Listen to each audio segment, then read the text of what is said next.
On January 8, 2011, my mom and I took a flight from Providence, Rhode Island to Biloxi, Mississippi, 263 days since the oil rig explosion. We started off the trip by driving around the Gulfport looking for somebody to interview. There weren't a lot of people around. Luckily, it didn't take us long to spot some workers cleaning up something on the beach, so we decided to pull over to ask them a few questions. So, yeah, so that's the oil. So most of it's cleaned up. Would you say? I don't think so. You don't think so? I think it's a lot still out there. Still gonna be washed ashore. Yeah. You think that it's gonna be around for a long time? Me personally, yeah. Yeah. There's more islands and stuff like that. Here, rain or shine. You're out here, rain or shine. It's easy, man. Easy all the time. Oh. Yeah, just pouring down rain this time. So is the government employing y'all, or is it like BP? I don't even know. Oh. I don't know. They got like subcontractors, contractors, doing it for them. I guess BP, they're behind paying us.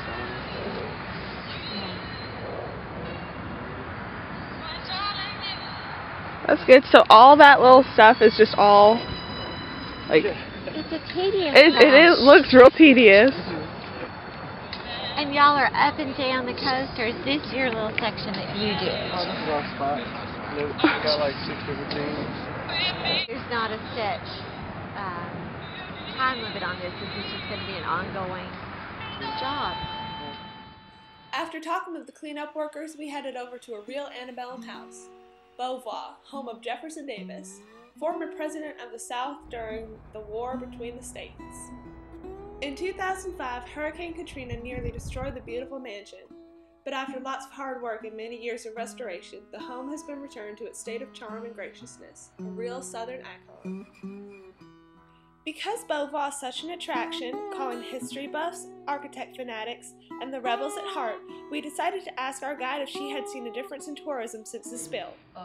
We were very distressed here to see and hear the publicity that was given as a result of this oil spill, because it made it look as if our beaches were totally covered in oil, and you surely wouldn't want to come here for a vacation. And that was not the case. There was oil on the beaches, some, but it was never a danger, and it certainly was never extensive coverage.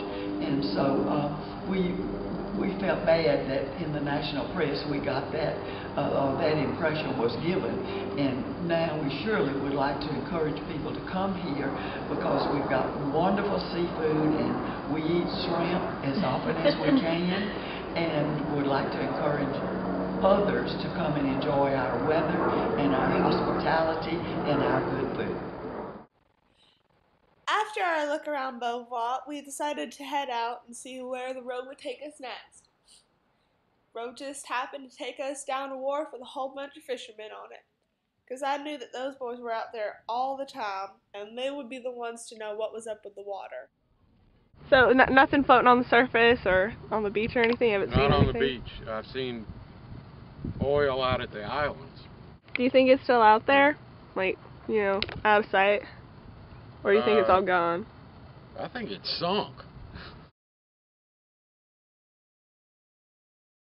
You think, we'll still be seeing it in the future? I ain't seen it yet. They stopped our fishing here for a while. Were you mad about that? Yeah, I got a BP claim on it now. Oh, good.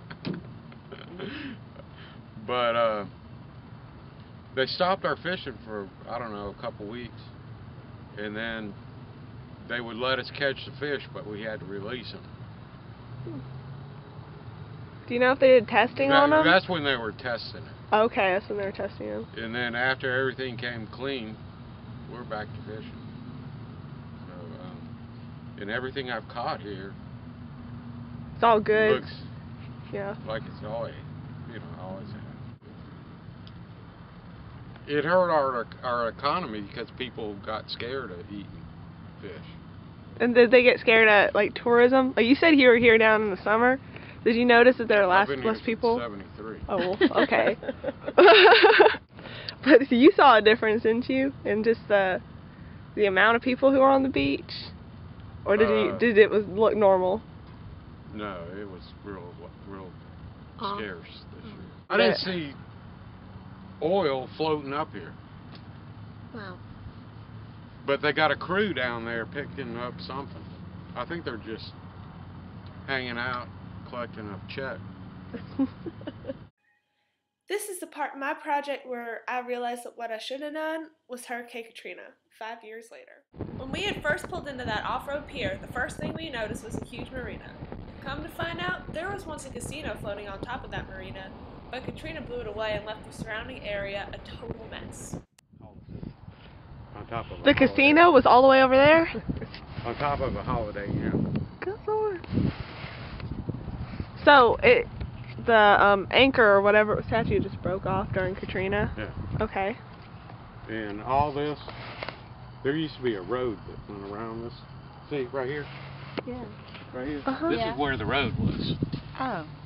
All the way around. And, Wow. Where the casino parking lot is? Yeah, this was the parking lot. So how was the water during that? Somebody It said. was like almost 30 feet. Wow. So we'd be way underwater right now.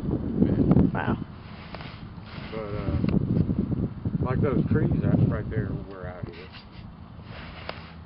But that's the only thing. Hurricanes were at night, because you can't see.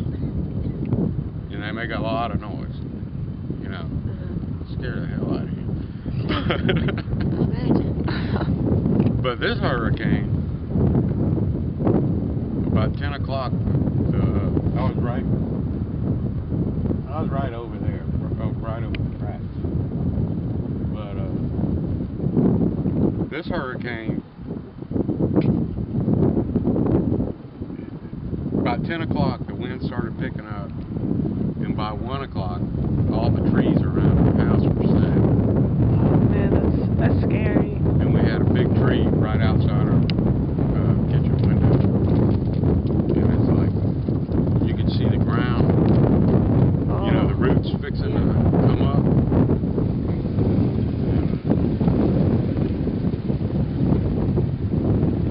It's pretty scary.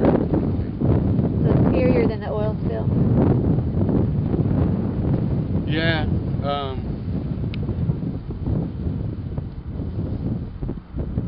I didn't see much of it. I tell you what. And I was down here every freaking day. You know, there's no blood and guts here. But out on the islands, I think a lot of it got caught by them. I didn't think that the effects of the storm could still be seen along the coast more than 5 years later, but it seemed like everywhere we drove there was some sign of its destruction left along the beautiful coastal highway. By then, it was time for lunch, so we stopped by Snappers for some good old southern seafood fixings. We sat up top and looked out over the water and scoped out a dune car carrying a load of workers. We asked our waitress if she had noticed any effects that the oil had on Mississippi. Oh, no. Yes, it did. Our business was really, really slow this summer. Did lots of food not be able to come in because of it? No, we get ours imported, so we don't. That part didn't really mess with us. But like the tourists and everybody didn't come back because they heard it on the news, and of course they made it sound a lot worse than it was for us. Because we just got a few tar balls. But out by the barrier islands, that's when they got the big balls. Okay. Oh, the big ones. All right. So there wasn't like, you know, just black beaches like what the news was making it seem like. The children were playing in the ocean while hazmat workers are in the background in the picture. So no, it really didn't affect us too much. Okay. Just financially. Right. But BP's giving a lot of people a chance. Yeah.